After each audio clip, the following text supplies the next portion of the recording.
What's up, Degenerate Nation? Welcome to the Big Bets on Campus podcast. This is the Big 10 college football betting preview. I'm Stuckey. Joining me, as always, my fellow BBOC co-host, Collin WIlson. This is part one. We will go top to bottom.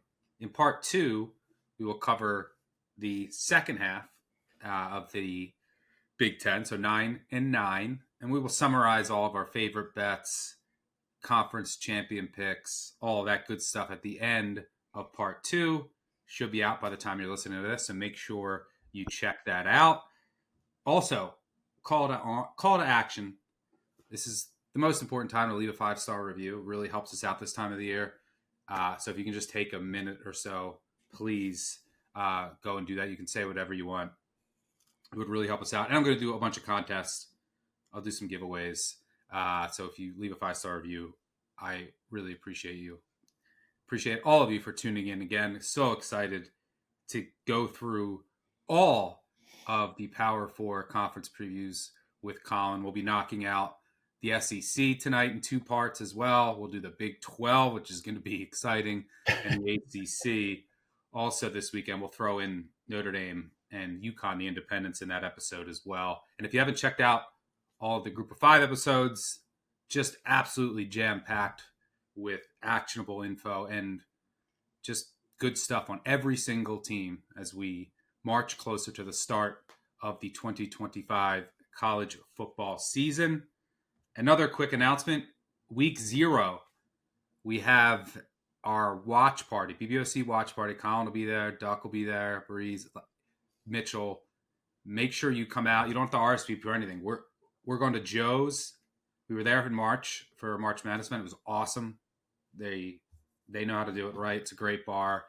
They're gonna be opening up at 11 in the morning, and we'll be there for the Kansas State, Iowa State kickoff, and then we'll be there all day and night. So come have some drinks with us. Let me buy you drinks, and just show up. Looking forward. And we have a fantasy flex event too, where people will draft like a fantasy team with Kerner and Rayvon, who will be there also. So should be a blast and a great way to kick off the season. But let's get right into the Big 10. Collin, I guess I'll stop rambling for a second. How are you? Are you excited to talk Big 10? I have a lot to say about almost every single one of these teams. I'm excited for this Conference of Champions. I guess we have to say that. I have to say that as an SEC homer. I guess you as a migrated SEC homer, we have to say Big 10 is Conference of Champions. I'm so excited that you and I are going to do the Power 4. I just got done going to Boston and Cape Cod fishing with my son before I put him in a dorm at the University of Arkansas. Went to Fenway, saw the Royals get beat, knocked out of the playoff race for all intents and purposes. So it's good to say goodbye to baseball completely for me. You and I doing Power 4. This is what you and I were made for. And I don't know what that Big 12 episode is going to be. I imagine it being like when all the house moms show up for like wine and like paint a blank canvas. Like, I don't know what the hell is going to come out of that Big 12 pod, but this one, I feel like we have extreme deliverables that we need to hit on for Big 10. Yes. Well, it is conference championships. The last 2 national championships come from the Big 10, that being Michigan and Ohio State, who will, of course, kick off in the game at the end of the season once again. I guess we'll start with Ohio State, who is the preseason favorite to win the Big 10. Best number you can find out there, plus 250. Win total, 10.5, juiced a bit to the under. The under's taken a little bit of money throughout the summer. There's a lot of change with this Ohio State team. And the theme of the Big 10 is, if you could figure out the quarterbacks, you're going to be able to figure out the Big 10. Easier said than done, but there's a lot of new quarterbacks throughout the conference, and specifically with the top teams. That's not just in the Big 10. That's also in the SEC. So I don't think that there's, as of right now at least, there's not one team where you're like, this team is so much better than everybody else. It is as wide open as you're going to see in college football, which I think is going to make for a great season and a great college football playoff. So there's a lot of questions with this Ohio State team, starting with the quarterback. Howard obviously got drafted after leading Ohio State to a national title. Is it Julian Sayin time? I don't know. It's not getting the most rave reviews in camp. Keenholz. Is it Keenholz or Kienholz? I think it's Keenholz. I say Kienholz. So you say Kienholz, I'll say Keenholz, so one of us will be right. He's more of like a dual threat. He might even have some packages of saying wins the job. It's presumed that he's going to, but it seems like it's a little closer than maybe some would have thought. His size maybe could be an issue, and then obviously the learning curve. How quickly is he going to get up to speed? He's a young kid, so there's certainly questions at quarterback. You lose both of your running backs to the round 2 of the NFL draft, and Henderson and Judkins. Still think that they'll be okay there, but maybe down a notch with Peoples and Donaldson. Their wide receiver room's obviously stacked. You lose Egbuka to the NFL, but Smith and Tate are back. Innes takes over at the slot. Look out for Graham as well. Tight end, you had Max Clare from Purdue, who's great receiving tight end. And then the offensive line has questions. You lost Simmons, Fryer,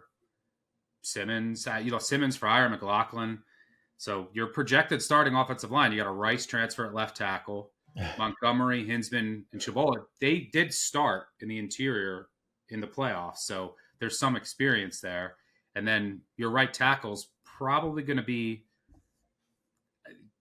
I think, a returner who's kicked out there in Seavold, but I'm not positive yet.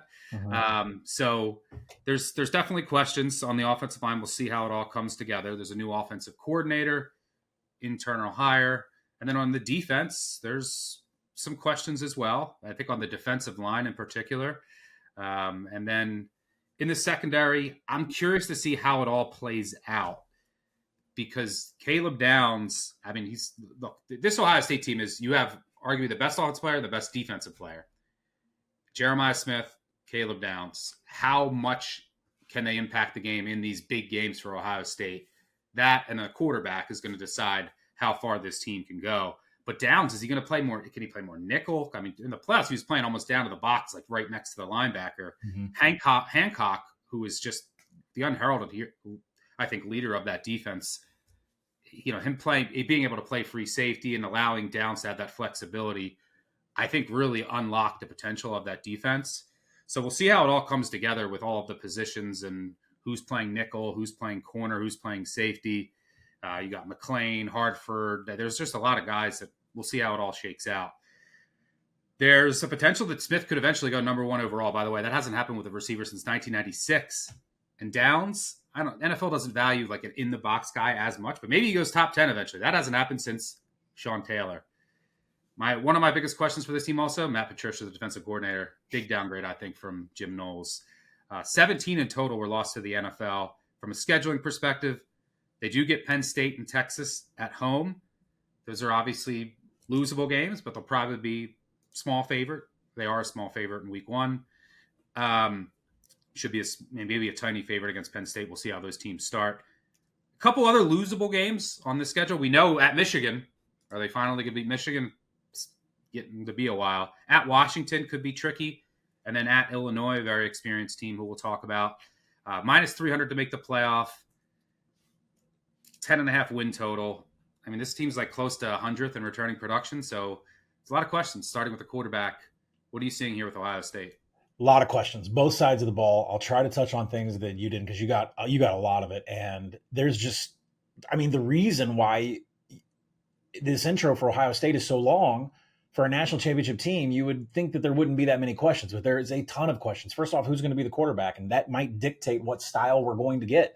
You guys have to remember, like, Chip Kelly was running this heavy rush offense with Travion Henderson, and a dual back set that was just pounding the ball. And then all of a sudden they get to the playoff against Tennessee and they say, no, we're going to open it wide open. We're just going to start throwing on first down. So what offense is Hartline going to call here? Now, Hartline's been there forever. Does he have the creativity of Chip Kelly? Does he have the playbook? Probably. But which playbook are we talking about? Are we talking about the zone read, or are we going to talk about opening up the offense to Jeremiah Smith, Carnell Tate, and Max Clark, the tight end? And which quarterback is best for that? Because if you're going to go with a Will Howard type, you're probably going to get Keinholz. If you're going to go with a pure arm, you're going to go with Julian Sayin, who's not getting really great reviews here into the first couple of days of camp. So there's so many things offensively that we're talking about. One thing I do like is getting C.J. Donaldson. If they're going to go heavy run, getting C.J. Donaldson from West Virginia, if he can stay healthy, that's just an absolute basher in your backfield. Not impressed with James Peoples' numbers whatsoever. Limited in action, just 3 yards after first contact. So I think Donaldson's going to have to be healthy the entire year for the run game to go, but you can always fall back on that passing game. You mentioned the offensive line. You're going to hear a lot about this from me because there are so many transfers in college football in the offensive line in the trenches. And I think what you have to do is go in and look at their grade. And when you talk about left tackle, the new blindside tackle, Ethan Onianwa, he allowed 1 sack and 9 pressures at Rice last year. But when I dumped out all of the tackles on PFF, he graded as the 170th best tackle in 2024.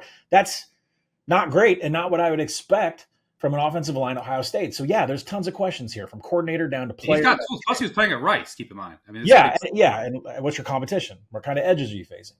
You go to the other side of the ball. I'm not going to harp on the Patricia thing because this is now 2 podcasts that you and I have cut where we don't. I think Patricia's going to cost them a game, period. I'll just get that out there, that I think his play calling and his defensive schemes are going to get them in trouble, and they're going to lose a game where they shouldn't. Now, the defensive line has the most question marks. Is it as potent as last year? I doubt it. Caleb Downs, you and I are talking about his position. Remember, he was the single high safety. And then in the playoff, they said, forget that. He's going to roam the box from A to C gap. And if it wasn't for that, and he is not the one that tackles Contravian Wisner on the toss against Texas, it could be Texas in the national title game. So where is Caleb Downs line up? That's such a big question. Sonny Styles, outside linebacker, may be the best in the Big Ten at his position. He did have, I know he's getting a lot of love. He had a 19% missed tackle rate last year. That's large.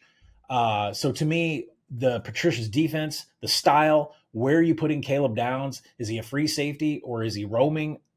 There's a lot going on here. We're portaling in edges from North Carolina. We've got 2 sophomore defensive tackles with little experience, maybe not the size that we're used to at Ohio State. Let's just think about this. I mean, let's just logically think about this, Stuck. In a game of Jim Knowles and Chip Kelly versus Matt Patricia and Brian Hartline, what do you think the power rating of Ohio State should drop? Because literally I dock them 2 points just for that, just on coordinators. I almost don't dock you more than a point for your coordinator moves. But to me, it's so big because they won the national championship. I've said this a million times, not because of $20 million in NIL. They won the national championship because they had 2 coordinators that completely scrapped the chalkboard and rewrote the entire offense and defense before they played Tennessee in the playoff. These 2 coordinators can do that. You're right. It's a tougher road slate. I mean, back-to-back travel to Wisconsin. We'll see how effective they are with the run. Illy, Whiskey, Michigan, all on the road. Rutgers off of a bye on November 22nd is right before Michigan. I mean, I know the spread's going to be like 19, but still, that's not a good spot. So I've got problems with this team. Under 10.5. I know it's a juice to minus 140. If you want to go and maybe think that you want to take a playoff, no. Remember, we've seen the standard. 10-2 Ohio State's going to get in. So you're doing Ohio State no playoff again? I'm not doing that. I almost got there last year. I almost got that plus 450 almost got to the window last year. They were playing with their food all season. I'm not going to go that far. I think under 10.5 minus 140 is the bet. I don't mind the under. I don't mind the no playoff this year. But it's plus 250 though. It's not 450 like it was last year. Yeah, it's under nothing for me. I project them at like 9.95. So 9.6 for me. Yeah, not a ton of value, but it's under nothing. This team is like I could see. This is like a 10-2 team to me. That's what I project. That's their ceiling. In my opinion, that's their ceiling. Yeah, I mean, I think if they get like Texas early at home, if they lose that game, I think they're going. Their ceiling is 10. Did you play in on that game yet? Did you see me fly one in on the app there? Would you play? Should I blow it already? Like it's in the app. I didn't play Ohio State. Pick up the app. I kind of like Texas there. I think the threes. I think okay. Then let's just get it out there. I played Texas plus 3. There was a 3. Are the 3 still out there? There were 3 threes still out there. Are they still out there right now? Here we go. Already. Give me a half second. All right. Well, while you're looking at that, let's move on. Just talked about Jim Knowles. Well, Jim Knowles left Columbus, headed east to Happy Valley, and is now the defensive coordinator for Penn State after Tom Allen left for Clemson. I think moves were positive for both teams, for both Clemson and Penn State. Penn State is, to me, they're the number 1 team in the country going into the season. I just mentioned that all these top teams have tons of questions at quarterback. Well, that's not the case with Penn State. Drew Aller is back. Now, there's still some questions with Aller, right? He's got to be better versus the best team, specifically under pressure. He just leaves a lot to be desired. Some of that comes down to footwork, and but as far as like, hey, top team with their quarterback back, a team that last year won a program record 13 games, only lost to number 1, 2, and 3 in the country. They are my number one team going into the country. I think they should be favored to win the Big Ten. When you look, Singleton and Allen back, probably the best backfield in the country. Wide receiver room, you lose your top 3 in Wallace, Fleming, and Evans, but who really cares? I mean, did they not have a catch against Notre Dame? Right. You add Pena, Hudson, and Ross. I like the additions. We'll see how they fit with the offense, but I think they upgraded there. Tight end, you lose Warren, but this is tight end you. I mean, what do they got? 5 starting tight ends in the NFL right now? Obviously, there's going to be a drop-off from Warren, but Dinkins looks like the next freak. You have Reynolds there, too. Offensive line, you lose Wormley to the Jags, but he'll probably be replaced by Cousins. But everyone else is back. I mean, you got 2 of your right tackles back because of injury, so we'll see how that position shakes out. The offensive line wasn't great last year, so we'll see if they can take a leap with another year of experience. But this offense should be good, mainly because Kotelnicki's back. Year 2 of Kotelnicki, get another full offseason to install his offense. The familiarity is there with the offensive line, the backs, Aller. So this offense is going to be really good. Defense, I'm worried about the depth in certain positions, like wide receiver, and then a couple positions on the defense. So like injuries will be something to watch. But they do lose Abdul Carter, not going to be able to replace him. You lose Thomas as well and Vanover. Cares there. But Durant, Dennis Sutton, Ford, Fisher back from injury. You add a couple guys in the portal. At linebacker, you lose King to the NFL, but Rojas is back. You add Campbell from UNC. I think that was a really good get. He's really good against the run. Rojas is really great in coverage, so it's a pretty good linebacker pairing with DeLuca, giving you some depth. By the way, linebacker coach Dan Connor, I scrimmaged against him in 8th grade. I played fullback, middle linebacker my whole life. He played fullback, middle linebacker. Probably one of the greatest high school football linebackers, one of the greatest linebackers in high school history. I was never more embarrassed. I never, in my whole life playing football, wanted to just a scrimmage to be over. That was humiliating. Every play I went against him because I was fullback, middle linebacker. He was fullback, middle linebacker. He absolutely destroyed me every single play on both sides of the ball. One of the longest hour and a halves of my life. So shout out Dan Connor, who's Strathaven legend. Defensive back, you lose Kimber to the Titans, Reed to the Texans, Winston to the Titans, but he was hurt last year. There's some questions in the secondary. Can Lane step up and be that guy at safety? We'll see. But the defense is going to be really good. But they did lose some talent on this defense, and there's some depth questions. But this is the best team in the country. I'm not going to nitpick too much. When you look at the schedule, they have what I really like about this schedule. So they host Oregon after a bye, and they go to Ohio State after a bye. Right, those are their 2 hardest games on the schedule. The Iowa spot could be tricky. We'll talk about Iowa depending on how good Gronowski is. That's before the Ohio State game, but there's a bye in between there. The rest of the schedule is pretty manageable. I'm lower on Oregon. I'm lower than the market on Ohio State. And the reason I think those buys are so valuable, you got Kotelnicki and Knowles, the best coordinator pairing in college football, in my opinion.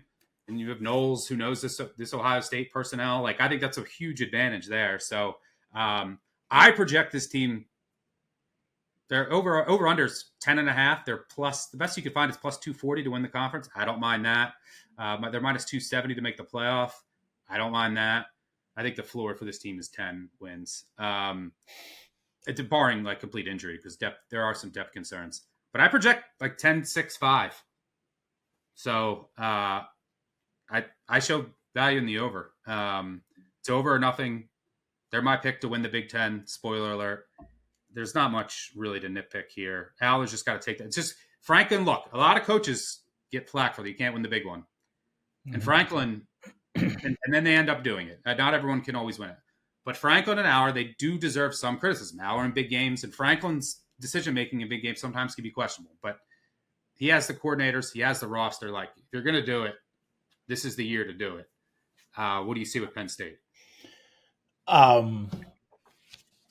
My win total is not as high as yours, but my expectations may be higher than yours, if that makes sense. Sometimes you pull away from the math and you take a look at what you have and you say, holy shit, not only is this the best team on paper in the entire country, the schedule lines up so nice. And I will mention that Oregon game. I'll say this when we get to Oregon. Penn State can do something that Oregon will not be able to defend. And I'll just save that for when we start talking about the Ducks. But that is a really bad spot for Oregon at the beginning. When you look at this, most loaded roster in James Franklin's history, not even close, with his returning quarterback, running backs, offensive line, beefing up the wide receiver room. You mentioned Kyron Hudson, who's a freak. I think he had the catch of the year last year for USC. Trevor Pena coming in from Syracuse. But Devontae Ross, like 2.8 yards per route run for Troy. I mean, this is sick. It's just an embarrassment of riches for the professor that is Andy Kotelnicki. Now, the question is on offense, is James Franklin going to go hands off? Because he needs to. He needs to let Kotelnicki call the whole offense. On the other side of the ball, Franklin, are you really going to get in the way of Jim Knowles? I want crusty Jim Knowles with a cup of coffee, post-game interview, doing the thing where he, he looks like he hasn't shaved in a few days, been a long week of practice. Jim Knowles is the biggest acquisition that Penn State has had in years. And you're right, there is a little bit of a talent drop-off, but I think that there's enough from a recruiting standpoint and maybe from the portal standpoint that by the end of the year, we may not be saying that. Edge, Danny Dennis Sutton, one-man havoc crew. Zane Durant had 8 tackles for loss as a defensive tackle. I mean, it's hard to get a tackle for loss as a defensive tackle. He had 8 of them. If there's a weakness, it's maybe Zion Tracy. He's a nickelback. That's a critical piece of Jim Knowles' defense. Everywhere Jim Knowles has been, it's always about the nickelback, the bullet position, who is going to play that. Zion Tracy in 390 snaps had a missed tackle rate of 39%. So I would, if there's a weakness, I think that's it, because that is such a critical piece to Jim Knowles' defense. We'll see. I still have, issues with Drew Aller picking up pre-snap blitz. I still have issues with Drew Aller not wanting to throw the ball away. I think that's all going to work itself out. This is the easiest non-conference in FBS. I mean, Nevada, FIU, Villanova. I mean, if you're not covering, they don't buy. I mean, they don't have to show anything. Yeah, not a single thing. And then Dan Lanning comes to town, and Dan Lanning's going to have a big old bag of tricks, and Penn State wouldn't have shown anything by then. That's a tough spot for Oregon. Oh, it's a really tough spot. And then Indiana comes in. Signetti comes in on back-to-back travel. You get your bye week for Ohio State. They get one too. I would take Penn State's coordinators over Ohio State's coordinators. I'll state that again for like the third time. I'm not really worried. Michigan State, Nebraska come in off buys in November. I think at that point we're cruising from 14 to 21 point favorites at that. And we're really looking at the playoff. I can't see a way where Penn State is not making the playoff. But I think if there's a bet to make here, I'm not saying they're going to win it. The national championship is still laying out there around 8-1. Now it's 7-1 almost across nationally. It's 8-1. I don't know how this team doesn't get a bye with this schedule, with this amount of returning talent. I don't see them falling past 10-2, and I don't see them falling past 11-1. There is so much talent here that if Franklin will just simply allow his coordinators to do their jobs, I think their floor is 10-2. I think their ceiling is undefeated. If they get past Ohio State for once. But what you do with that national championship bet at 8-1 is you don't touch it till the semifinals, and even then maybe you don't consider it. I don't see anybody power rated that would get them more than a field goal favorite against this team if it plays out like it should. I think you're grabbing that 8-1 or the 7-1 out there, wherever shop you're at, and you're just tucking that away until you get to the semifinals of the college football playoff. That's how good this team is. Yeah, the only thing I'll say with the national title good is like that by the end of it, like I have Penn State power rated 1, but they're like they don't have a lot of room to go up much more than where I have them power rated, right? Like this is a known commodity for the most part, right? Like Aller could take the next step. The receivers could be better than expected. And then they're always recruiting well. They could have some young guys step up. But they're kind of close to their ceiling. There was so much uncertainty at the quarterback position among the other top teams. There could be some big risers, right? That we just don't know because there's a lot of uncertainty. So like there could be teams that catch up to them or surpass them by the end of the season. So there's not as much uncertainty with Penn State. But yeah, depending on how Oregon, we're going to talk about Oregon right now. Depending on how Oregon goes, there's like a chance that Penn State could be like -10 at home. I don't necessarily think it'll be, but like if Oregon is a mess early, now granted, like say they lose at Northwestern or something, but they'll probably be I don't know what's Penn State against Oregon, 7.5, 7. What's market ratings? I think market is 5.5, but I'll look at 5.5. Yeah. I mean, I have them higher, but I'm much lower on Oregon. But other than that, so we're going to say Oregon, they're close to a touchdown favorite. Ohio State, I have close to a coin flip as of right now. Obviously, with the Ohio State uncertainty at quarterback, that could change. But all the other games, they should be double-digit favorites. And with one thing, with Franklin, that you got to give him credit for, he doesn't lose the games that he's supposed to win. And they should be double-digit favorites. Obviously, things can change, but as of right now, in the rest of their games. By the way, quick heads up to anybody playing fantasy football this season. The ultimate 2025 draft kit is here, courtesy of our Fantasy Labs team. That means our guys Sean Kerner and Chris Raybon have their rankings, tiers, and cheat sheets ready for you.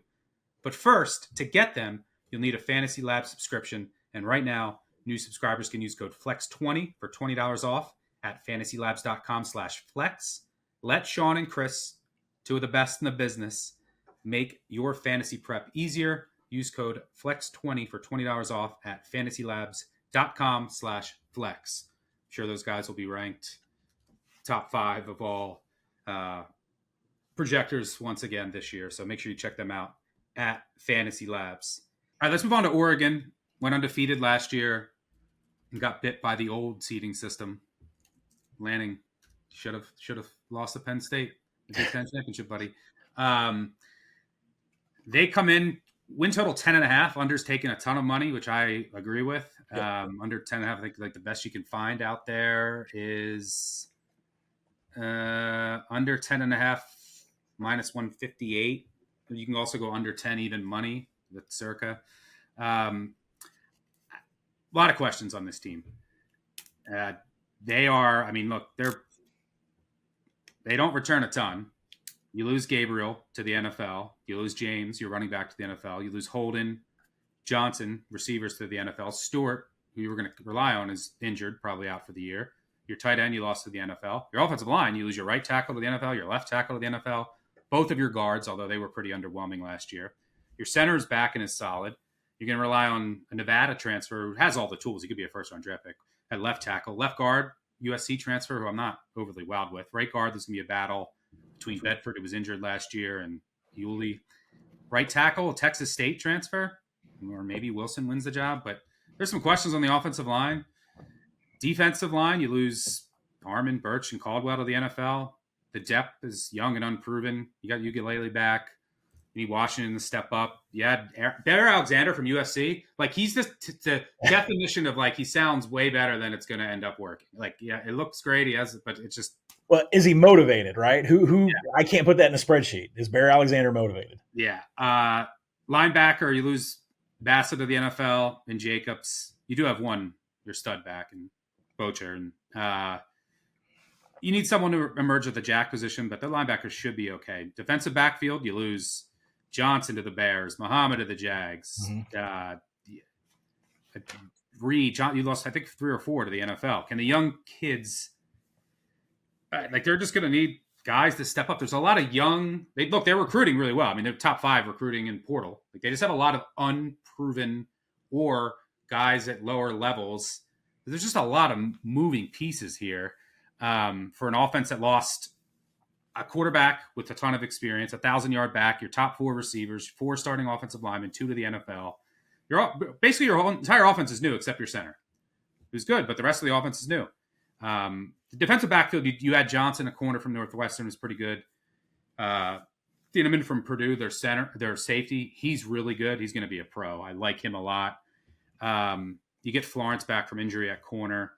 There's some youth in the mix as well, all over the place. So we'll see how it all works out. But there's 15 ultimately from last year's team that are in the NFL.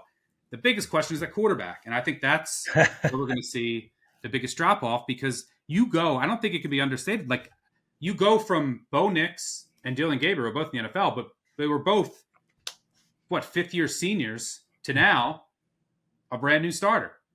You have Dante Moore. How many pick sixes is he going to throw? If you bet on Oregon, I don't know. But we should set an over-under on this show before the season starts. I'm not a Dante Moore guy. I know. So never have been. Maybe he proves me wrong, but maybe like Novosad is in the mix. Moga. We'll see how it all plays out. I could see Dante Moore. I think he's going to win the job to start, but he could lose the job for sure. So there's a lot of questions here with this team. From a scheduling perspective, you avoid Ohio State and Michigan. Your hardest game, other than Penn State, which I think is a loss in a tough spot. They do have a good runway of like 4 weeks: Montana State, Oklahoma State, at Northwestern, Oregon State, to like figure things out with the quarterback and get some of these new pieces assimilated, which is a good thing. But their other hardest games, it's like at Iowa, you are coming off of a bye there at least. USC at home, travel across the country for Rutgers, at Washington at the end of the year. So there's some tricky scheduling spots. 4 of the 6 teams you play in the middle of the year are coming off of byes. I don't know. There's a lot of questions here. I do think that you're going to look. Sadiq, their tight end, is a freak. They added Johnson from Louisville. You have another one of your depth tight ends back. You might see. I think you're going to see more 12 and 13 personnel. I think you're going to see them rely on, their backs. I mean, we didn't even mention Mekhi Hughes, who I think is awesome. Whittington's back from injury, so I think they're going to have to rely more on a running game. I think I like their tight ends, so I think you might see more 12 and 13 personnel. But there's a lot of unknown here with Oregon, similar to Ohio State, starting at the top with quarterback. What are you saying with the Ducks? Make the win total 9.6. I'm 9.53, so it's under. So it's under, but I think I definitely think there's things that we need to discuss, because I think there's spots on the schedule you might want to avoid, and there might be some game of the years you want to get in on. Now, if you're new to the BBOC podcast, 2 years ago, Dante Moore hit the scene in UCLA. I freaked out. I thought he was the greatest thing ever. And then this kid went on to throw some of the most embarrassing interceptions I've ever seen in my entire life. Here we are, full circle. He's been in the system for a year now. He'll be, he needs to limit his turnover-worthy plays. 14 to 12 big-time throw to turnover-worthy play rate. When you see Dante Moore thread it, it's beautiful. And then sometimes he'll just get back and throw it directly to a defender, and I'm not sure what he's looking at. Just mind-boggling interceptions. This is Evan Stewart's second year in the program after transferring in. He had a drop in yards per route run last year, but I think the reason he went from 2.1 yards per route run to 1.6 is the nature of Will Stein's offense, right? The offensive coordinator, I think this is his third year there, coming in from UTSA. The nature of the Oregon Ducks offense is to limit the mistakes by the quarterback, which is why Dylan Gabriel and Bo Nix had an average depth of target of like 6 yards, right? This is not a bombing offense, and it never has been. I think that might be the saving grace for Dante Moore, is that he's not going to be expected to throw anything deep ever, which could build his confidence. And I think that's really kind of why you see a drop in the yards per route run in Evan Stewart. Malik Benson portals in after some time at FSU and Alabama. We'll see how that works out. But the word on the street about this Decorian Moore kid, this number one, he's free. Have you seen his track video? This kid I don't know why he's not in the 2028 Olympics for long jump. I went and watched this kid's track video. If you don't know the name Decorian Moore, you're going to know it real soon. I don't know who's going to be able to. Yeah, we're kind of talking low in Oregon, but are they recruiting and portaling in Ohio? They have dudes. They on offense, they have dudes. His recruiting profile says sudden explosion from a dead stop. I'm excited to see this kid go. The offensive line has 4 guys transferred in, one starter. It comes to 120 starts, which is really great, but not together and not in this system and not with the zone. And not Power 4. And not Power 4. State, Nevada. Right. So it's one of those things where I have to dip in and look at the grades and there's a competition they went up against. And when you go on the defensive side of the ball, we were talking about Uiagalelei, the young concrete. He'll be at edge. He's going to be an edge in the NFL. 9.5 sacks are going to return to this defense. And then edge Tuioti brings back 5.5 sacks on the other side. So it's the same Oregon defense that we've come to expect all these years, which is heavy pressure off the edge during passing downs. But my question is the same thing with Oregon every year. Where is the run defenders? They're fierce pass rushers. They portaled in their secondary. That's probably going to execute, and they're going to tackle well in space. But the rush defense over the middle is a huge question. I don't believe in Bear Alexander. It's his third team in 4 years. Defensive tackle Amari Washington, he's had 12 tackles in his last 22 games. His 22 games career, he's had 12 tackles. I think they're undersized at defensive tackle, and don't know Bear Alexander's will to want to play. Will he play the whole season? Has he been paid his NIL already? Does he plan to contribute here? If you go and look at the schedule, here's the problem that I have with Oregon, is that you are soft in the middle against the run game, against teams that run zone read. Go and look at the schedule. Who are the teams that run power zone read? Penn State, Minnesota, USC is going to run it, and Demon Williams at Washington and Coleman. There are so many teams that are going to be able to run inside zone against this inside interior Oregon defense. I think we should keep an eye on the kickoff time, October 18th against Rutgers. That could be an 11 a.m. Eastern. I'm sorry, a noon Eastern game, 11 a.m. God's country. Dan Lanning didn't have a problem going east last year. 35-0 beat Purdue, went to Michigan, and then, purposely was, running plays at the end to wave at all the fans walking out. So I'm not saying East Coast travel is a big thing, but I would look at that game time against Rutgers. I think the one thing about Penn State, that game that you and I are talking about, Penn State's not going to show anything. And Jim Knowles went against Will Stein twice last year. So, if anybody's going to be well prepared to take on Oregon, not only with a bye week, but also seeing this offense last year twice, I think it's going to be Penn State in the defense. So I'm under on Oregon all the way, under 10.5, minus 140 was the best that I could find out there. Really not high on the interior. I think Dante Moore's going to be okay just because of the nature of the offense, and Bo Nix and Dylan Gabriel, average depth of target 6 yards. Just get it out to DeCorian. Let him make some hay out there. The defense is where I'm worried, especially the interior of the run D. Yeah, Betcher, is a really good player, that linebacker, good run defender, but there's a lot of other questions, and so under for me also in Oregon. Let's talk a little Michigan Wolverines. They're 9-1 to win the conference is the best you could find out there. Around plus 200 to make the college football playoff. Win total, what do we got out there? Under 9.5, minus 170 at FanDuel is the best I think out there. Mm-hmm. If you want to go under, I project. That's like their win total is kind of like the implied win total, like, depending on where you look, is as of right now is like 8, 9. I project them at 8.5. Now there's some upside here with Bryce Underwood, who I think is going to win the job. Mikey Keene is also in the mix, the veteran from Fresno State. He's dealt with some injuries, but Underwood is obviously the highly prized recruit with a ton of potential. He's got all of the tools. It's just a matter of how long is it going to take him to adjust to the college game. Now, a lot of these teams we're mentioning, we just mentioned Oregon and Ohio State, who have quarterback questions. They're replacing pros. Michigan is not. Michigan, this team, Bryce Underwood, even if he's bad, is probably going to be better than what they had last year at the bare minimum. Last year they only averaged 129 passing yards per game. They had no 40-plus yard completions. They had more interceptions than touchdown, dead last in explosive passing. So there's a lot higher ceiling at quarterback, obviously. But as far as talking Michigan playoff, Big 10, it's going to come down to, can Underwood hit his potential? Now, the pieces around him, are they there? I'm not sure. By the way, going back to Oregon, I think Oregon's just one year away. Oregon might be really dangerous if they find their quarterback next year. But back to Michigan, like, they lose Mullings and Edwards to the NFL, but it's Marshall time. You had Haynes from Alabama. The running backs are going to be good. Wide receiver, you lose Morris, but you bring to, I think, Indiana, and then McCauley came in from Indiana, who was hurt last year. You got Morgan and Moore, meh. Simpson from UMass, meh. Could Marsh contribute? We'll see. At tight end, you lose Loveland. That's huge. You have, Klein and Bredesen back, but that's a downgrade. Like, do they have the weapons?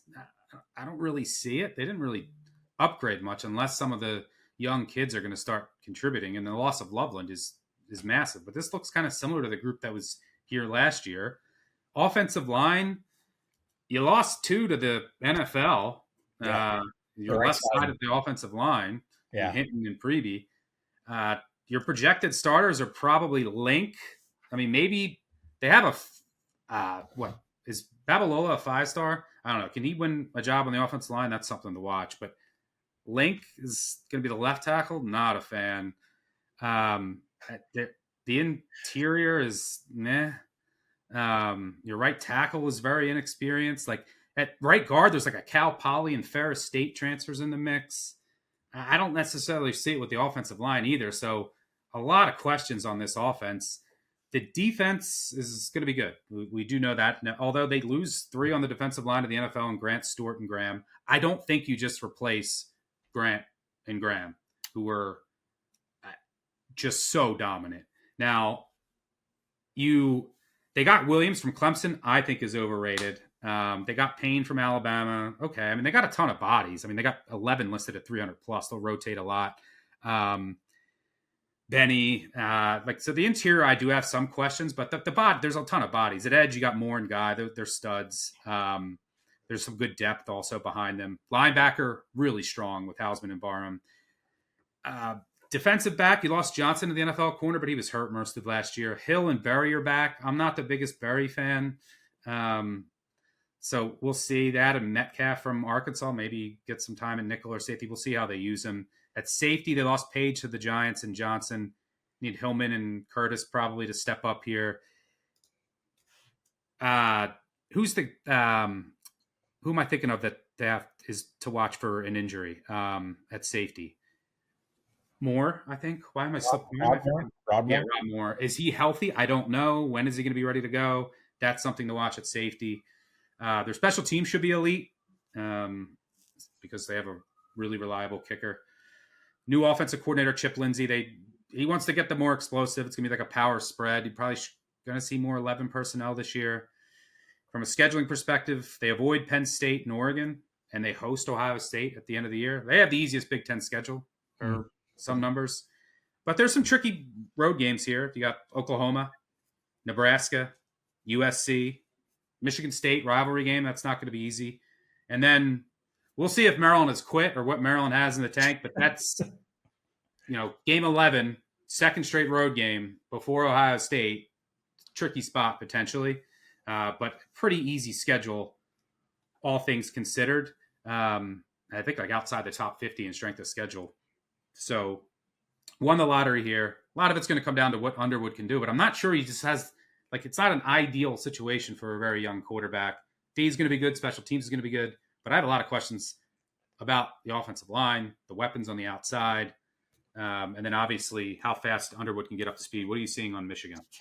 I see a beautiful schedule of the easiest thing you could pull in the Big Ten. I think, Chip Lindsey comes in, the title is offensive coordinator, but really he's a quarterback coach.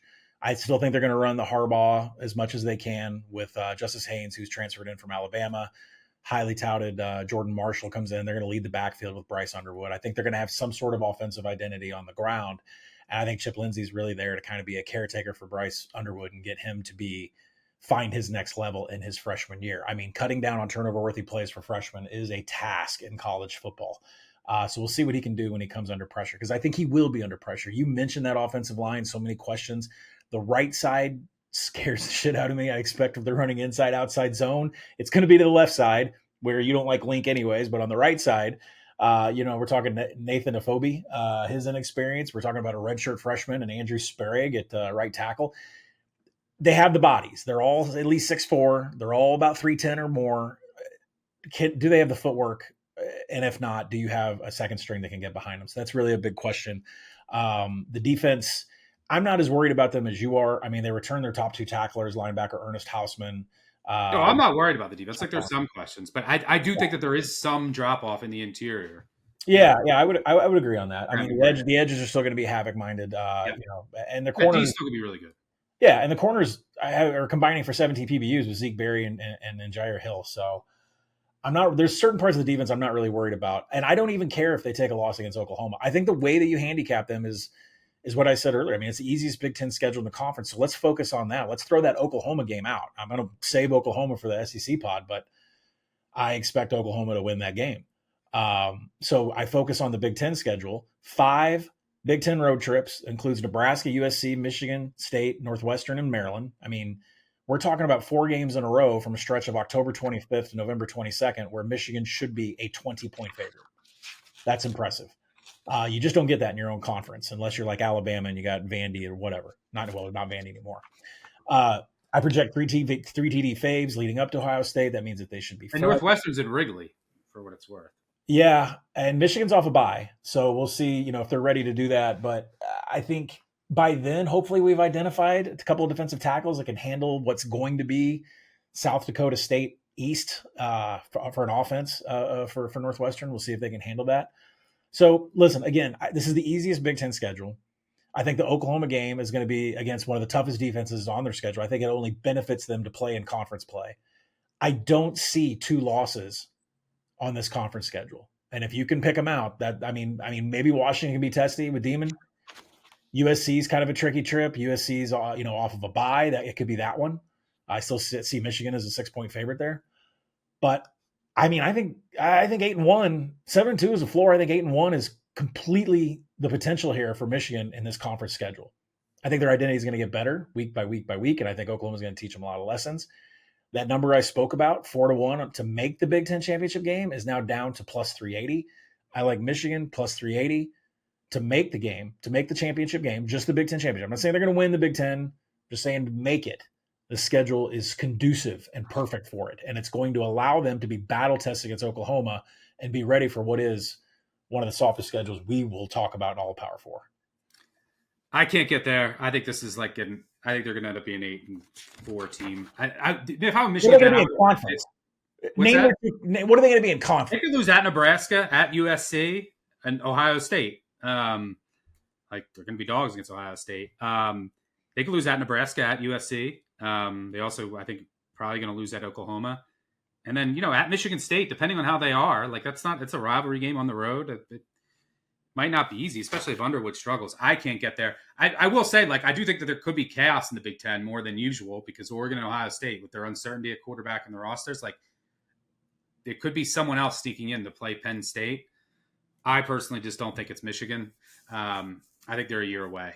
Wink, we had we didn't think Wink Martindale would be, good as what we've had from the former Ravens assistants that have been defensive coordinator there. They finished number 1 in pass rush. They were 13th in limiting big plays. They were 26th in havoc. It wasn't that big of a drop. Coverage took a little bit of a hit, but the Michigan defense overall didn't really have that much of a drop going to Wink Martindale. No, their defense was dominant, but I just don't know if they solved their offensive issues to get there. So we'll see. I can't get there with you, but I do. My prediction is that, we'll save our predictions for part 2 at the end. Let's move on to Illinois. Illinois is your boy Burt, 40-1. I think you can find out there to win the conference. 6-1 to make the playoff. Win total you can find under 8.5, minus 190, or under 7.5 plus 140. Man, I was all ready to go under, but the under has been taking money. By the way, Michigan, I project 8.5, small lean to the under, but I don't know. I probably won't get there. But Illinois, I project them,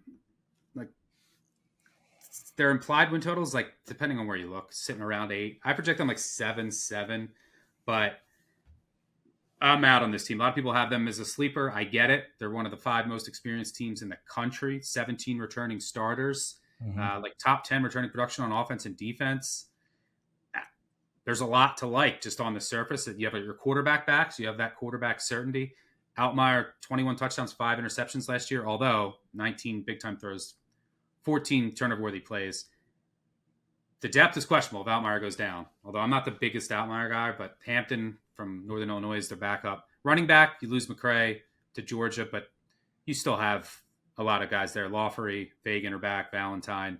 Wide receiver is what I'm really worried about because you lost Bryant, who had 3 game winners last year. He went to the NFL. You lost Franklin, who's now on an NFL roster. You had Clement at West Virginia. He's solid, but definitely a drop-off from Bryant and Franklin. You had Bowick. I like his upside, the Ball State guy. We'll see if he can continue his trajectory from the end of last year. They're going to need some of their young guys to step up, or LZ, Dixon, BD. We'll see who emerges. Your tight ends are back. You got all 5 on the offensive line back. I think they're a bit overrated. Maybe this is like an Oklahoma State situation. Oh, look, everyone's back. But I will say, Bielema's offensive line. And they got all 5 back. Davis is kind of the bell cow at left tackle. Defensively, there's going to be, you lose Briggs, you lose Edwards to the NFL, Coleman to the NFL. A lot of people are talking about they brought in DeRozier from Florida State, 2 Wisconsin starters, Thompson and Neal. I'm not DeRozier guy. I think Neal stinks. Thompson, I think, is pretty good if he's healthy. So the defensive line leaves a lot to be desired for me. Linebacker, you get Rosiak back from injury. Kreutz is back. Akis also, Bryant. So there's good depth here too. Defensive backfield, I think that's the strength of the team. You have Cox, Patterson, the Scotts, Bailey, who really came on late, they're all back. This is a strong secondary for sure. So there's a lot to like about this team. Where you look where they lost, because they just returned so much. They lost receivers, nose tackle, DN to the NFL. So that's, and I do think the offensive line is a bit overrated. But why am I selling this team then? It sounds like everything you should like. I mean, first of all, they went 5-1 in one possession games. Yep. They were trailing in the fourth in 5 of their 9 FBS wins. They got go back to the Rutgers game. You got a Hail Mary walk off. Everything just went right. By the way, so did injuries. Everything went right on the injury front. I mean, besides running back, that's where they have depth. They had no injuries outside of running back. Their whole offensive line started. Altmaier started. So I wouldn't be surprised if they have to deal with a little bit more injuries this year on the offensive side of the ball. Look, the 8 teams they beat last year had a 42-66 record. This is a team that hasn't won 8+ games in back-to-back seasons since 1990. 7 games in a row to start the season. That's not easy before you have a bye. Ohio State being the 7th at home. They do avoid Penn State, Michigan, Oregon, and host Ohio State. That's another thing to like. They only play 1 team off of a bye in Purdue. You have 5 Big 10 home games. You face 10 new quarterbacks. It's a lot of uncertainty there. That's the second most in the country. One of the trickier spots that I'll point out is at Purdue, who's off of a bye. That's before the Ohio State and after the USC game. Purdue almost beat them last year, lost in overtime. We'll see. Who knows what Purdue's going to be. And you don't think Barry Odom doesn't know Brett Bielema? Yep. At Duke, at Iowa, and at Indiana early in the season of the first month. Those are the tone setters for this team, and probably decide the win total. I lean under. It's gotten a little bit too expensive, so I probably won't get there. But I don't see the upside with this team, even though they do bring a ton back. But I get why some people like them. What do you see with your boy Burt? My boy Burt. I think odds makers came out and put this. I just could not believe the number was as high as it was when it came out. It really didn't leave any room. People were in love with them. I would say people that aren't in the gambling industry loved Illinois, and I'm like, well, they're properly priced. Like, odds makers did not leave any room to go and grab them. I get it. There's 5 returning starters on the offensive line for Luke Altmaier. I expect the same numbers from this offense in regards of pressure, in regards of Altmaier in general. I mean, they were 10th in offensive stuff rate, which means they could move the pile, but they were 103rd in havoc allowed. And that is a really bad aspect that Luke Altmaier struggled with. I don't think people realize that. You can go into his numbers when he faced elite secondaries that had edges that can create pressure. And I'm talking specifically in games against Oregon and Penn State last year. He had 1 big-time throw and 6 turnover-worthy plays. He got away with some throws last year that should have ended in turnovers. And now you're losing Bryant, you're losing your outside receivers, because what do we have coming back? We have Hank Beatty, 2.1 yards per route run. You have Colin Dixon, but both of those guys are slot guys. Neither of them are wideouts. I don't know who is lining up at wideout. So I have some questions about, is there a deep shot offense that's going to be ready to go here, right? What were they? They were 18th in passing EPA last year. So I'm a little bit questionable about where that comes from when your 2 returning receivers are in the slot. Are you just playing in a phone booth all season? Yeah, Brian and Franklin were so good. Yeah. Boy, Miss Franklin. They're returning on the defensive side. They're returning nearly every starter and a few that skipped the NFL draft. 8 sacks from defensive end Gabe Jacobs, 7 PBUs from Matthew Bailey out there. They finished 4th in PFF tackling, but these defensive numbers against the run were horrific. 127th in defensive rushing success rate, 132nd in defensive line yards. Has that changed with this defense that we're putting out there now? I mean, there's supposed to be more depth at the defensive tackle position, but I mean, Aaron Henry has to resolve the fact that you were nearly the worst in the nation in the interior defending the run. They were just bottom 10 in so many rush categories from a defensive standpoint. Nose tackle Angelo McCullum didn't produce much in the box scores through 7 games that he played in last year. So I'm not exactly sure, have you resolved your issues in defending the run? And teams are going to be able to control the clock. Now, there are 6 games on this schedule. I make Illinois a TD favorite or better. And Bielema has been really good as a road dog. Since he's been at Illinois for 4 years, he's 12-4 against the spread when he's been on the road as an underdog. That puts an upset or at least a cover in scope when they play Indiana on September 20th. So I do have my eye on that game. I think, Bielema is one of those ones that, trust me, he reads all the headlines, he listens to what everybody's saying, and he gets motivated when he starts being, bad-mouthed in the media or that his team can't win. But when it's expected of him, he can't get it done, especially against teams that can create pressure on Luke Altmaier and secondaries that can definitely create contested catches. So for that reason, I can't bet them to go over. I actually make them 8.3, but the number right now is 7.5 over minus 160. So if you do a little math here, configuration, we're right there where the number that I project. So I am looking at playing Illinois as an underdog on the road. That points me to Indiana. I can't find a game of the year out there. I expect him to underproduce against secondaries that are going to be able to defend, especially a wideout. Like if Luke Altmaier can't get it to wideouts, I don't know who they're going to be, and there's a secondary that can shut that down, you've really limited this offense. Plus, if you have any kind of inside zone read, you're going to be able to take advantage of this defense all day, just like everyone did last year. They did nothing to resolve that issue. So I think Illinois is a week to week. It's a pass on a win total. I don't see them disrupting the Big Ten. But do look for Burt to pull off an upset against Cignetti, maybe. All right, well, let's move on to Cignetti and the Indiana Hoosiers. Over, let's see, the best win total, if you want to go over on Indiana, over 8.5 plus 120. You can find out there. Best price to win the conference, 42-1, plus 600 to make the college football playoff. Look, I mean, this team, they were plus 15 in turnovers. They only lost one game in the regular season. They didn't really beat anyone. I know. They beat one team with a winning record. That was Michigan, and they couldn't really move the ball in the second half. Their wins came against teams that were combined 51 and 81. But you got to give them credit because they absolutely demolished those teams, and that matters. The schedule's going to get harder this year. They played, two teams with a winning record last year, projected to play 4 this year. They do avoid Michigan and Ohio State, but they go to Penn State, Iowa, and Oregon. So those are 3 really tough road games. The rest is pretty manageable. The other thing to note, late in the year, at Maryland, which is a tricky spot. That's before Penn State. Maryland's going off a bye, but Maryland could be dead with a fired coach by then. Wisconsin, late in the year. Wisconsin could be dead with a fired coach, depending on how their season goes. Purdue, last game of the year. Who knows what Purdue's going to look like or what their depth looks like. So that could be 3 dead teams late in the year. So there's a lot of winnable games on this schedule. I thought I was going to be betting the under after last year on Indiana, but I actually project them closer to 8.75. So I should. I'm 9.1. I'm 9.1. Yeah. Yeah. I'm 8. Let me see. 8.79. And the reason, look, Rourke is gone, their quarterback, but he's gone to the NFL, but he was hurt last year, playing hurt. Mendoza's in. I think Mendoza has a ton of potential. I don't think that there's much of a drop-off. The depth is questionable, though. If he gets hurt, that's something to keep in mind. It's not like last year where you have a more viable backup when Rourke did miss time. Is Alberto Mendoza his brother? Maybe. He might be the backup. Sure, he's out for the year. I don't know.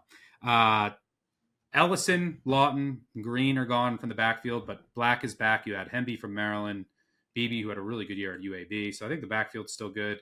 Wide receiver, you lose Cross and Price, who went to the NFL, but your 2 leaders are back in Surratt and Williams. And then Cooper in the slot. You added Jackson and Brady. The wide receiver room's still good. You lose a tight end who I think went to the NFL somehow. I didn't see coming, but I think he's on the Lions roster. But you had Stays, who was previously at Notre Dame and Tennessee. You have Nowakowski back, who's a good blocker. Offensive line, you lose your center, who I think went to Barstool. And your right tackle, who is he with an NFL team? Wedig? I think so. Let's see. Yeah, Wedig's with the Rams. You lost your right tackle. So there are some questions on the offensive line. You added the center from Notre Dame and Coogan, right tackle from Ohio State, a guard from Colorado. Left guard, Evans, is he healthy and is he going to be ready to go? That's something I'm watching. Once he went out last year, it was a disaster. Stevens was a disaster in his place. So as long as they're not rolling with Stevens at guard, then I think that they should be okay, but I want to see how this comes together. The defensive line, I like what this team did in the portal. Because you lost Carr, you lost Carpenter and West. 2 of those guys went to the NFL, but Kamara, your star, is back. You added Wyatt from Maryland. I like that addition. Daly from Kent State. I thought he was their best player on defense. Wheeler from Western Kentucky, I've always liked. Ratcliffe from Texas State, I like. These are guys proven production. They fit right in the wheelhouse of Cignetti. I like their additions here on the defensive line. Linebacker, you lose Walker to the Raiders, but Fisher's back. I think Jones and Hardy are ready to step up at the other linebacker spot. the defensive backfield, Pons is back. You added Gandy and Knighton, two guys who I like. At safety, you do lose Asbury. I thought he was pretty underrated, but Farrell's back. You had Moore from Ole Miss. Is he eligible? I don't know. There's some eligibility questions there. Nickelback, you had Boykin. So I really like what they did in the portal. Like, I just love the type of guys that they're getting and able to get to fill some of the holes that they needed to. I think they nailed the portal. Mm-hmm. So, yeah, I like this team. And Cignetti, he's going to have them showing up every week. So it's over or nothing for me. I can see the case as Indiana being the – it's not – is it a surprise again? I mean, from an odds perspective, it is if they win the Big Ten. It wouldn't shock me if they got back. Now, the problem is I don't know if they have that up to – like, they're at Penn State, at Oregon, at Iowa. That might prevent them from getting to the Big Ten title, but I do show value in the over. What are you seeing with the Hoosiers?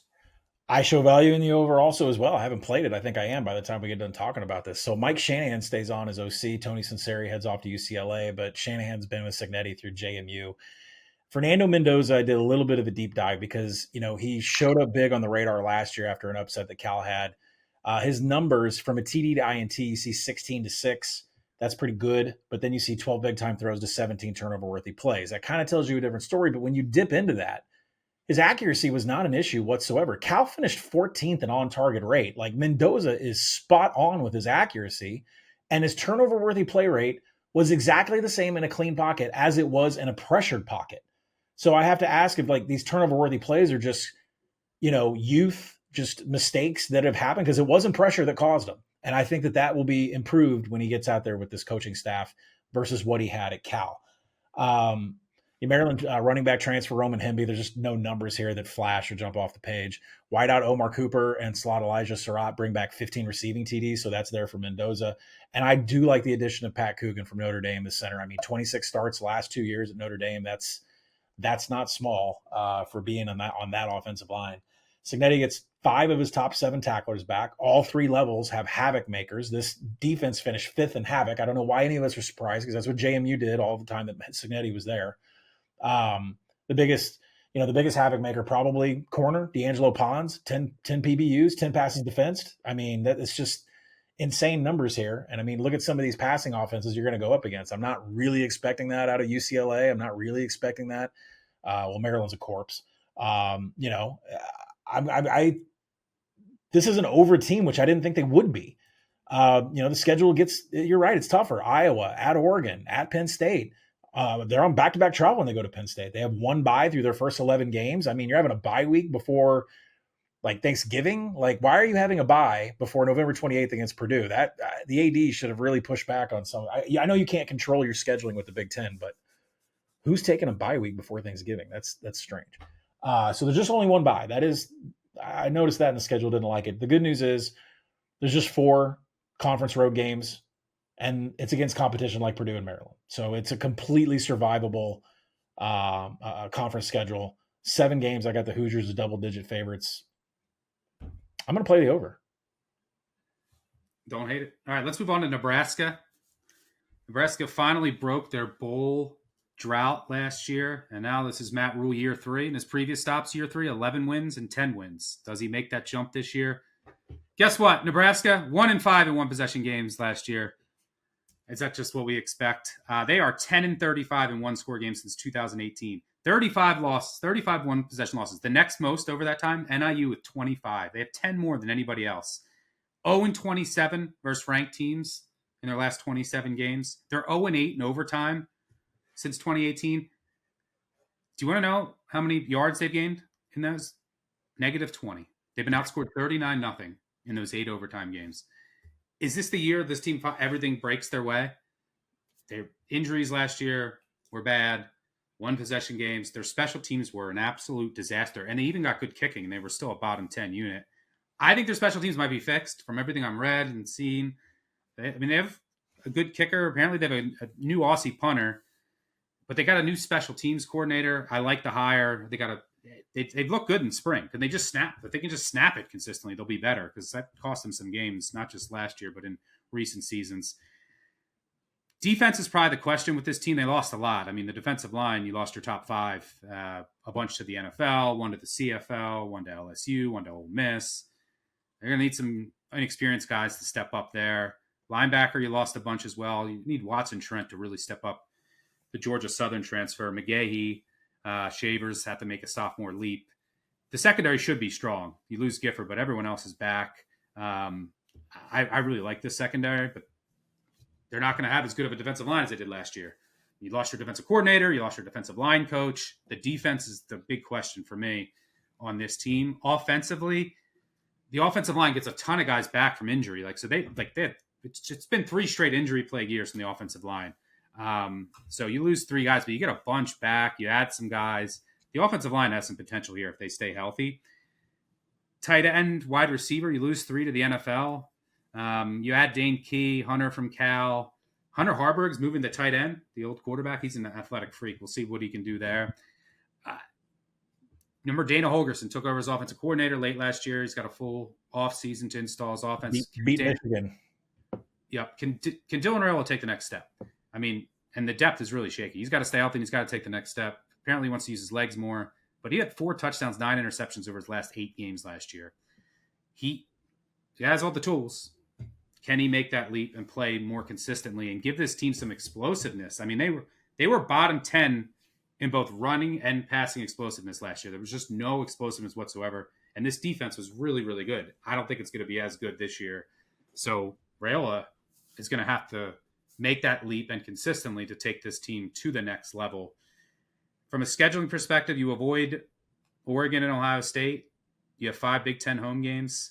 You start the season with Cincy in Kansas City. It's technically a neutral field. You host Michigan.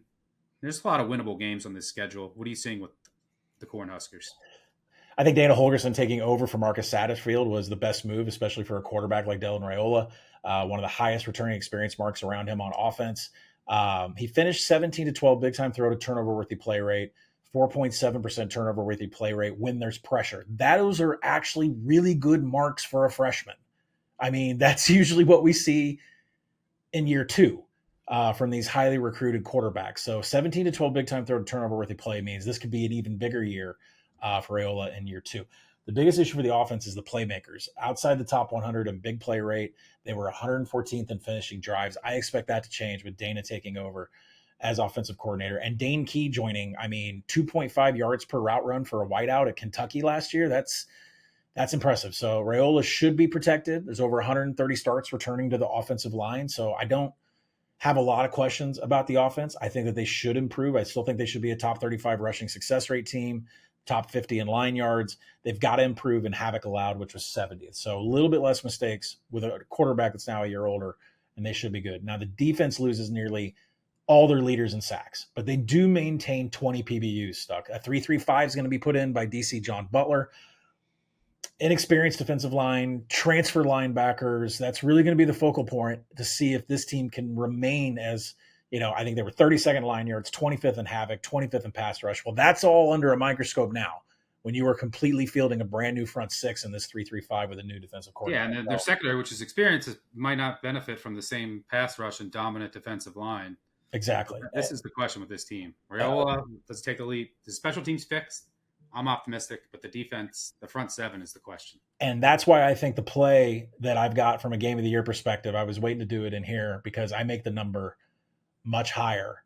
Michigan minus 3.5 on September 20th against Nebraska. I think it should be 6.5. SP Plus makes it 10.5. I do not like what I see from the front of Nebraska.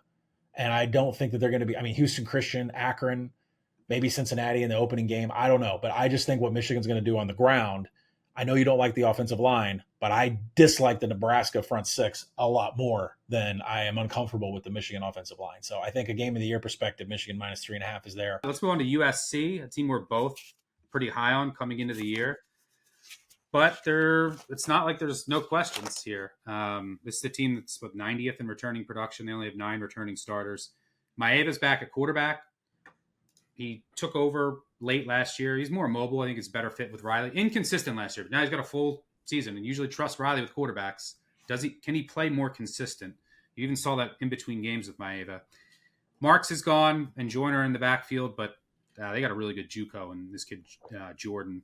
Their backfield will still be good. You lose a bunch of receivers to power 4, but you got Lemon and Lane, one of the best receiver duos in the country. I love them. Bring in a Boise transfer, maybe Fair steps in there. And McCree's back at tight end, although he was injured in spring. The offensive line, major questions. Like, they might start, Wingfield from Purdue at left guard, your center from Syracuse, Reed, your right guard, Noah, he was awful last year. Right tackle, there's a battle. Left tackle, Page is back. Like, this is where it all could go downhill, is the offensive line.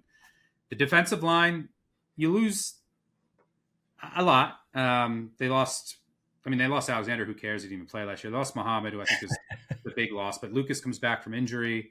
You had the nose tackle Silver from UK. He's okay, but gives you size. They beefed up a lot, which they needed to do. Jared and Pepe, and they have a lot of size now up front, which they were lacking in last year. From the back seven, there's some guys that are back. They lost some guys.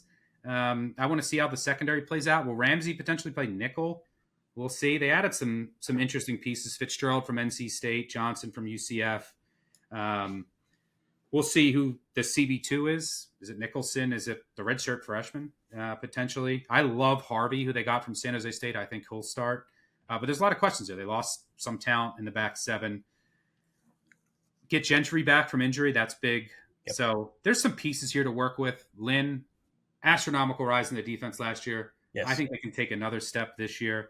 But I do want to see how the secondary plays out. I like the size now they have up front. They did lose a really good punter. Something to note. I haven't got enough special teams talk in so far. Don't have fun if you don't get the fourth down. Yeah, the last year they were a few plays from starting 11-0. They were going into the final week. Only 6 teams led in the fourth in every game. It was USC, Boise, UNLV, Ohio State, Oregon, and Notre Dame. Those 5 other teams had 5 combined losses. USC had 5 losses total.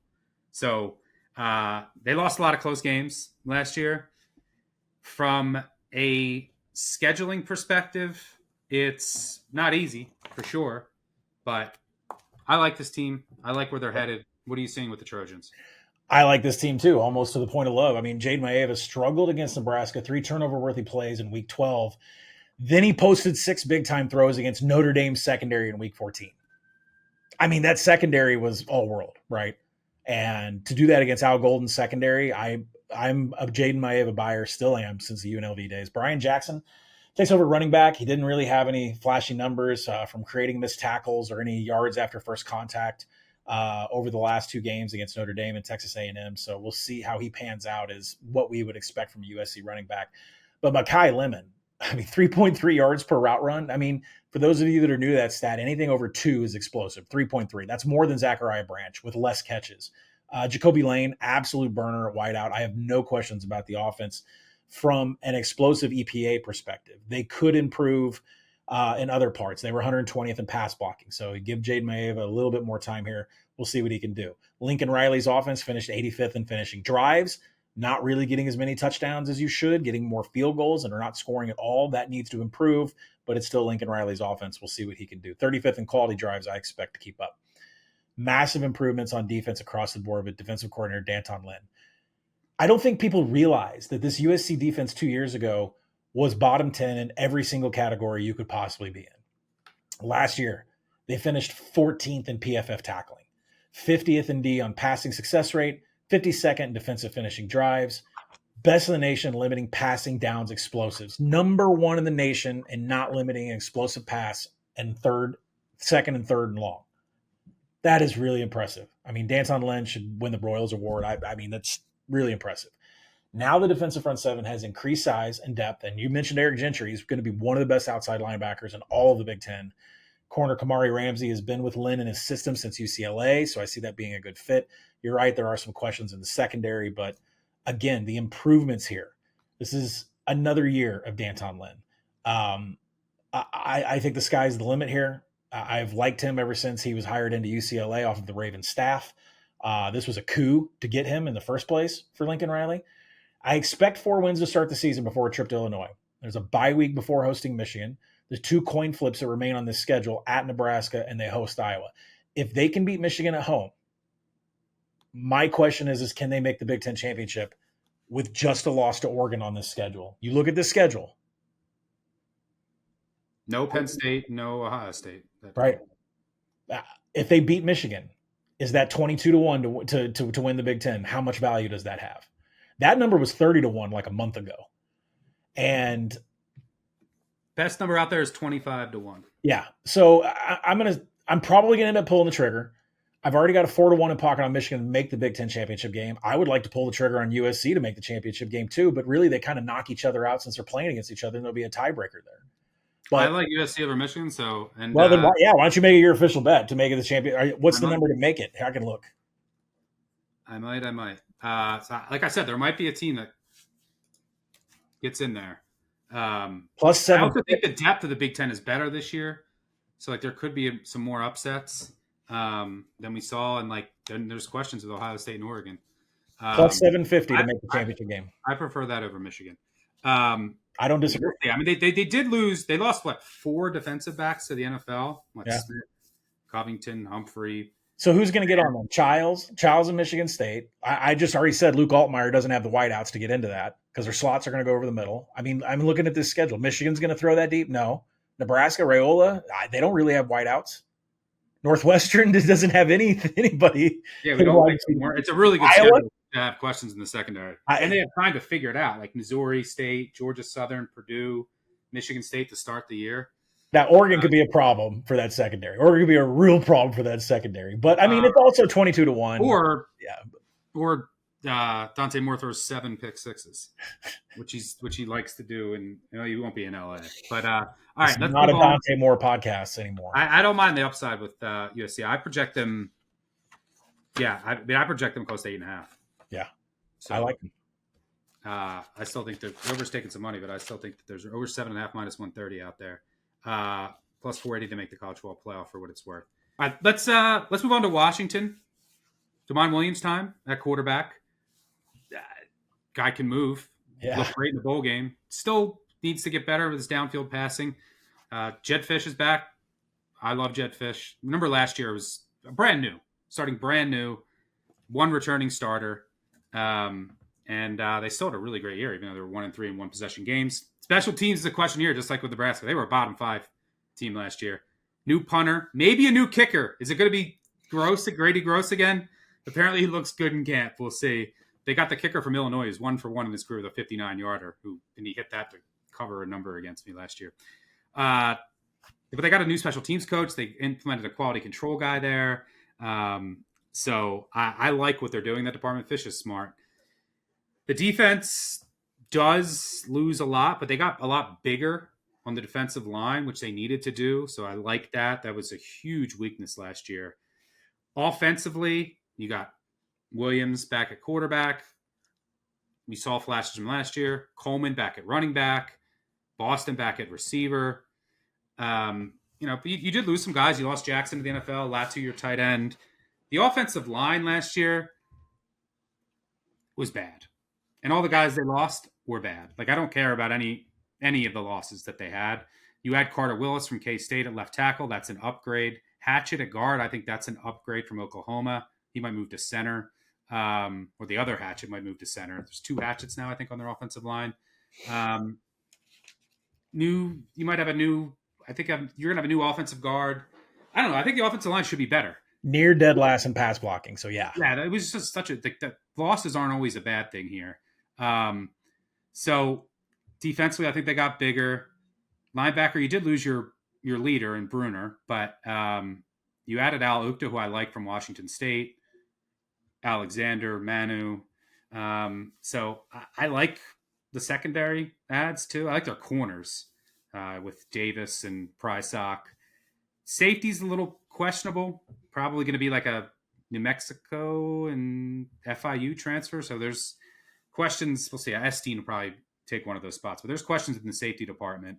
I like this team, but it's going to come down to Williams. From a scheduling perspective, they do play 5 teams coming off byes, which isn't ideal. They get Ohio State, Oregon, and Illinois all at home, and they do have tough travel spots. Ultimately, They faced seven of the top 10 in the Big 10 last year. Only projected to face 5 this year, so it's not easy, but it's I think it gets easier this year than it was last year, and it's year 2 of Fish.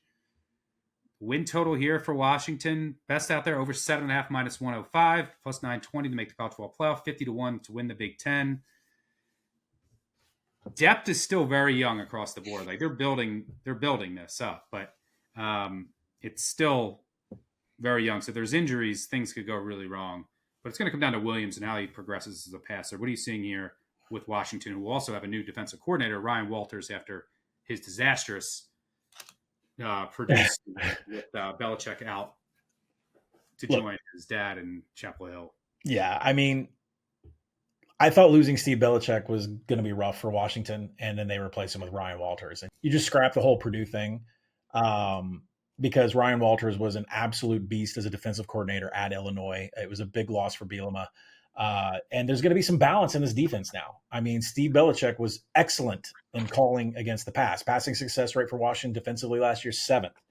Defensive rushing success rate, 117th. They also didn't have the dudes up front either. They were also pushed around a lot. Yeah, and so I think Ryan Walters is going to come in. He's going to add a little bit of balance.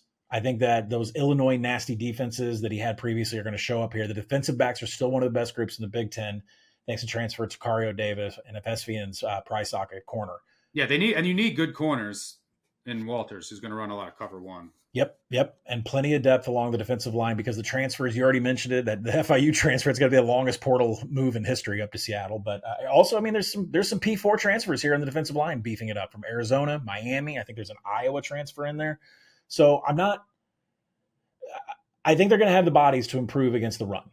The offense I love. I love Demon Williams. I love running back Jonah Coleman. I think that's going to be an issue for teams that cannot defend zone read. Coleman forced 67 missed tackles and 192 carries. He averaged 4.3 yards after first contact. I don't think Jonah Coleman was talked about enough last year. Demon Williams had nearly the same rate of forcing missed tackles. He added in an 8-to-1 TD to INT ratio. He took over as a starter the last 2 games against Oregon and Louisville in the Bowl. He finished 5-1 TD to INT and a 6-to-1 big-time throw turnover-worthy play rate against Oregon and Louisville. Not like Sisters of the Poor here. Not UC Davis. The offensive line should be improved. I mean, you could get anybody. It's going to be much better. The portal entries are mostly on the interior. They're inexperienced. Blindside tackle Carver Willis started 2 years at right tackle for Kansas State, so maybe there's some stability there. And at the most part, coming in from Kansas State, you would think that there would be, the ability to play offensive line. So I do like what they have on offense going for them. You mentioned it. 5 teams will face Washington off of a bye week. Ohio State, Maryland, Rutgers, Illinois, and Wisconsin. I think with Ryan Walters as a defensive coordinator, I have to ask, will Purdue even score a point on November 15th? That should be quite interesting. Heavy favorites in 3 non-conference games and against Purdue. Both Rutgers at home and UCLA project as TD faves when they're on the road against UCLA.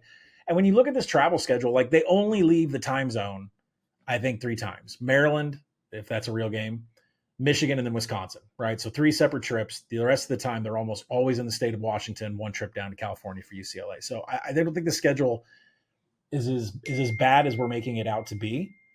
I have 8.1 on this team. So I like over 7.5, especially if you can find it plus money. I think there is a plus 105 out there. So I'll take Washington over 7.5. Yeah, I project them right around 8 wins. So be over or nothing. All right. One final reminder, Windy City Watch Party, week 1. Make sure you join us there if you're in the Chicago area. I cannot wait to see all of you. Let's take a break here. That's 9 teams. Part 2 coming up next. We'll start with Iowa and then go through Wisconsin, Rutgers, Minnesota, Michigan State, UCLA, Northwestern, Maryland, and Purdue. Thanks for tuning in. Make sure you subscribe, unsubscribe, tell a friend, 5-star review. Thanks for joining me, Colin. I'll see you in 1 minute. Thanks, everyone, for tuning in. Make sure you check out the Action Network app as well. Follow all of our picks there. Best app in the game. We'll see y'all for Part 2. Cheers. Peace out.